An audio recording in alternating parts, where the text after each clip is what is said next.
पता नहीं क्यों पर पनीर की ये सब्ज़ी बहुत कम रेस्टोरेंट में मिलती है और इसका टेस्ट इतना ज़्यादा अच्छा होता है ना कि अगर आप खा लिए ना तो इसका टेस्ट कभी भूलोगे नहीं।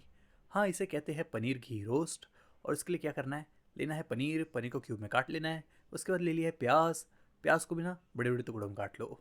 फिर प्याज काटने वाले ले लो एक बोल जिसमें डाल दो पनीर, आधा चम्मच धनिया पाउडर, आधा चम्मच कश्मीर लाल मिर्च पाउडर, बहुत थोड़ा सा हल्दी और थोड़ा सा दही भी डाल देना, लगभग आधा कप।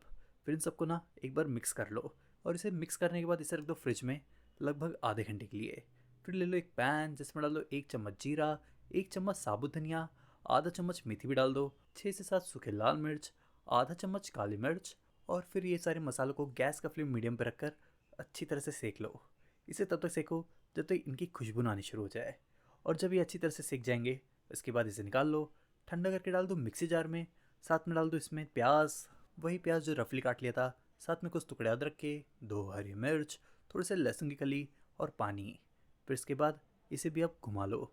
फिर इसका अच्छा सा प्यूरे बनाने के बाद अब इसे साइड में रख दो और ले लो एक बोल जिसमें डाल दो आधा कप मैदा, 1 कप आटा और आधा चम्मच नमक।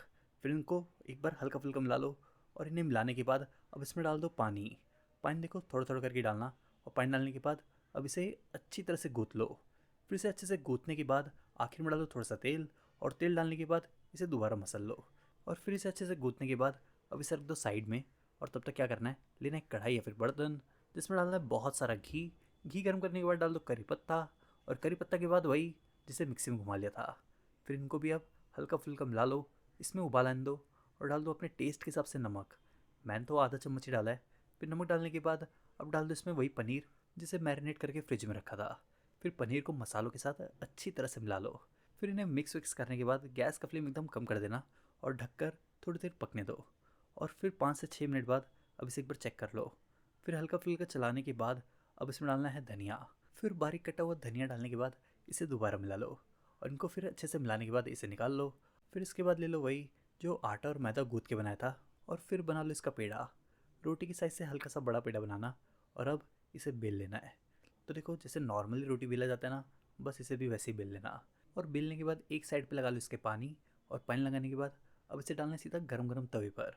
फिर तवे पे डालने के बाद पहले तो इसे एक साइड से हल्का पकने दो, फिर पलट कर इस तरह से दूसरे साइड से पका लो। हाँ, सिर्फ रोटी नहीं पलटना है, पैन ही पलट कर इस तरह से पकाना है।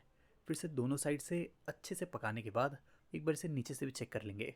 और जब ये दोनों साइड से अच्छे से पक जाए तब इसे निकाल लो और घर में बनी हुई पनीर घी रोस्ट को घर में बनी हुई तंदूरी रोटी के साथ खा लो।